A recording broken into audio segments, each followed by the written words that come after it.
Alors aujourd'hui, je suis moi, de plus en plus.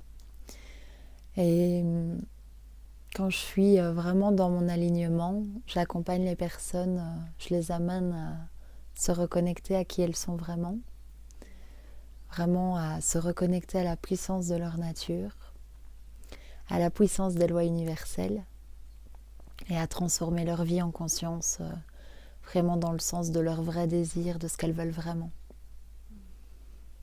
Et au quotidien, qu'est-ce que ça change pour ces personnes? Mhm. Comment tu les accompagnes quoi, au Mhm. quotidien? En fait, finalement, elles vivent dans un mode de fonctionnement beaucoup plus intuitif. Elles se sentent créatrices de tout, donc elles sont vraiment beaucoup plus détendues.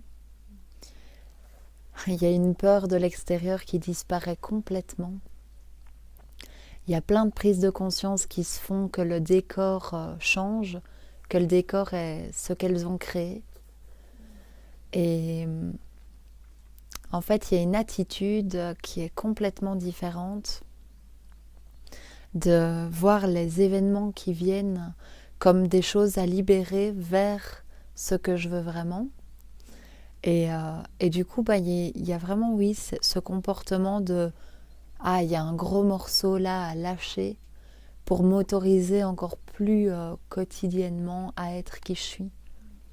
Et comment tu fais alors pour les accompagner à lâcher? Mhm.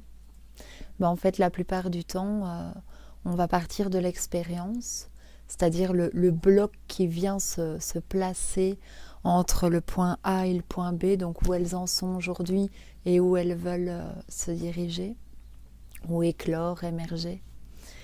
Et on va partir de l'expérience et puis on va retourner sur vraiment les pensées et les croyances qui ont finalement déployé cette expérience dans le réel.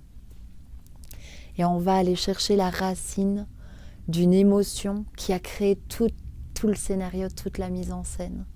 Et là, on commence encore plus à se détendre parce qu'on voit que c'est des moments, soit de l'enfance, soit d'une autre vie, enfin des choses très profondément enfouies à l'intérieur de nous, qui a créé tout le décor.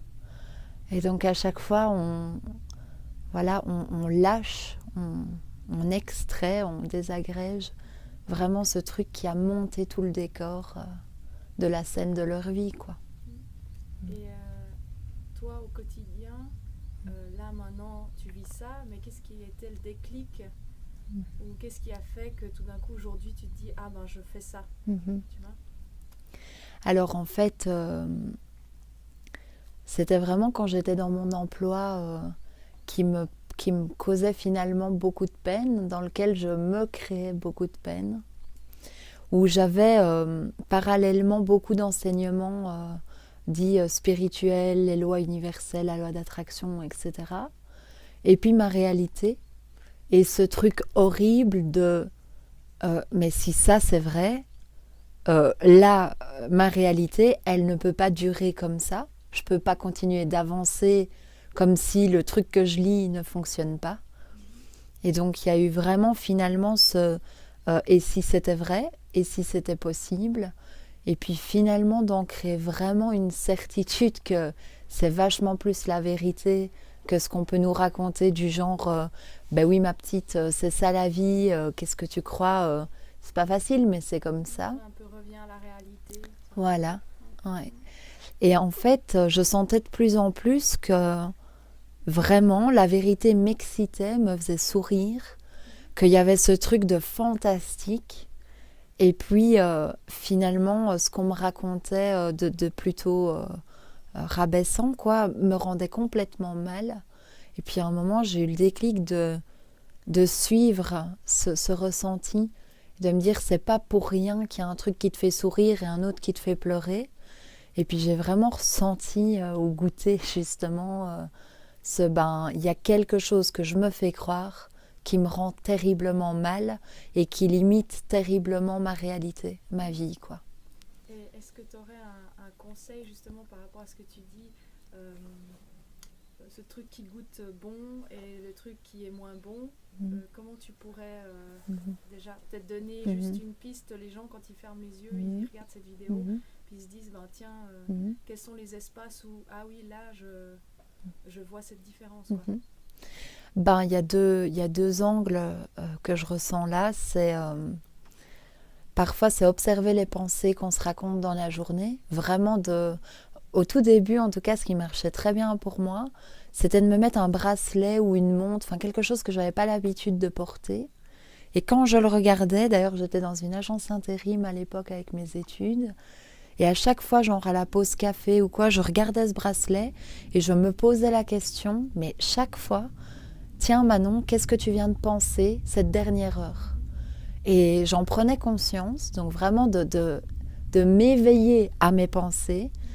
Et puis souvent c'était t'es pas la meilleure ici, ou enfin il y avait des trucs qui se racontaient. Et puis déjà rien que ça c'était énorme. Et puis la deuxième étape c'est vraiment comment je me sens quand j'accepte de croire ça. Et, euh, et généralement, ben, enfin même j'ai envie de dire tout le temps, je me sentais oppressée, la cage thoracique était vraiment, c'était lourd. Donc j'inviterais les personnes à être consciente de leurs pensées et de se demander comment je me sens quand je crois ça. Et déjà rien que de prendre conscience de ça et de se rappeler que quand je me sens mal, je me fais croire quelque chose qui n'est pas vraiment vrai. Et là, ça ouvre, ça met plein de lumière sur la scène, quoi.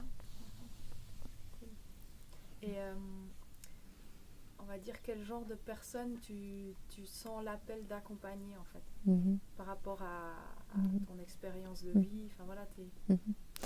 Ben, pour partir de maintenant vers l'enfance, ben évidemment toutes les personnes qui se sentent en décalage total par rapport à leur vie et ce dont en quoi elles croient.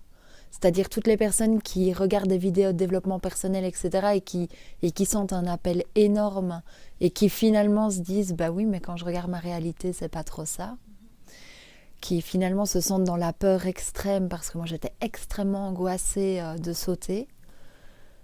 Donc vraiment, voilà, ces personnes-là, j'aime beaucoup les appeler les âmes pionnières du nouveau monde, c'est-à-dire les gens qui finalement se sentent complètement appelés à être acteurs d'un truc magnifique, et puis qui sont tout petits et puis vraiment nuls dans leur vie actuelle, parce que c'était vraiment ce que je vivais. Donc je me sens super à l'aise avec ces personnes-là.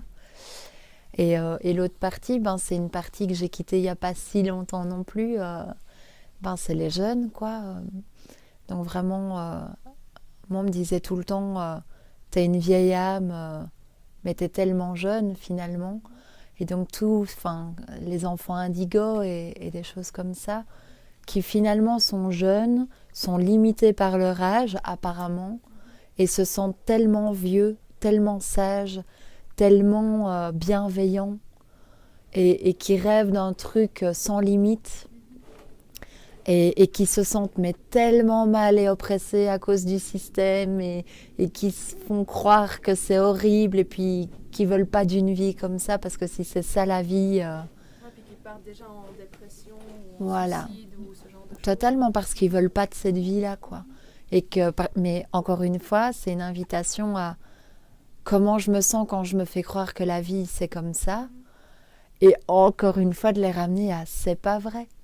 Mais vraiment de prendre conscience que apparemment je me crée ça pour libérer des choses que mon âme a emportées avec elle et a demandé à venir libérer dans cette vie-ci. Et puis tout ça, ça amène à juste être qui on est, à apporter nos couleurs. Et parce que voilà, enfin tout le monde, on est tous venus faire des choses magnifiques dans ce nouveau monde, quoi, qui est complètement en train de changer. C'est cool. Est-ce que tu as encore quelque chose à dire là ou... Non, je pense que c'est vraiment génial déjà comme ça. Ouais. Merci beaucoup. Et on embrasse tout le monde qui nous écoute. Merci. Merci à toi.